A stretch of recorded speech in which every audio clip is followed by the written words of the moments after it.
Hi అండి. పెద్దవాళ్ళకి పిల్లలకి పుష్కలంగా లభించేటువంటి ఐరన్ నల్ల బెల్లంలో చాలా ఉంటుంది.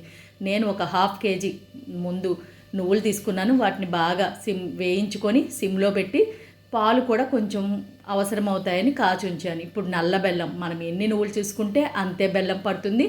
నల్ల బెల్లం కాబట్టి గట్టిగా ఉంటుంది కాబట్టి ముందే నేను మెత్తగా కొట్టుకొని పక్కన పెట్టుకున్నాను. ఇప్పుడు నువ్వులు బెల్లాన్ని మిక్సీలో వేసుకొని మనకు అవసరం అయితేనే 2-3 టీ స్పూన్లు మనం పాలు వేస్తాం అనమాట. చూసారా, అలా మెత్తగా అయిన తర్వాత ఒక పళ్ళెంలోకి తీసుకొని తగినంత మేర నెయ్యి, మనకు కావాల్సిన వాళ్ళు ఎక్కువగా కావాలంటే వేసుకోవచ్చు, లేదంటే 2 టీ స్పూన్లు సరిపోతుందండి. ఆ నెయ్యితో మొత్తం చక్కగా మిశ్రమాన్ని అలా చేత్తో కలుపుకొని ఉండలు చేసుకొని మనం నిలవ పెట్టుకొని పిల్లలు కానీ పెద్దలు కానీ రోజు ఒక ఉండ తింటే కానీ ఏదైనా టైంలో మనకు కావాల్సినటువంటి ఐరన్ చక్కగా లభిస్తుందండి. అస్తమాను ట్యాబ్లెట్ల రూపంలో మనం వేసుకునే కన్నా పుష్కలంగా ఐరన్ ఉండేటువంటి ఇలాంటి లడ్డూలు తింటే ఎంతో మంచిది ఆరోగ్యానికి.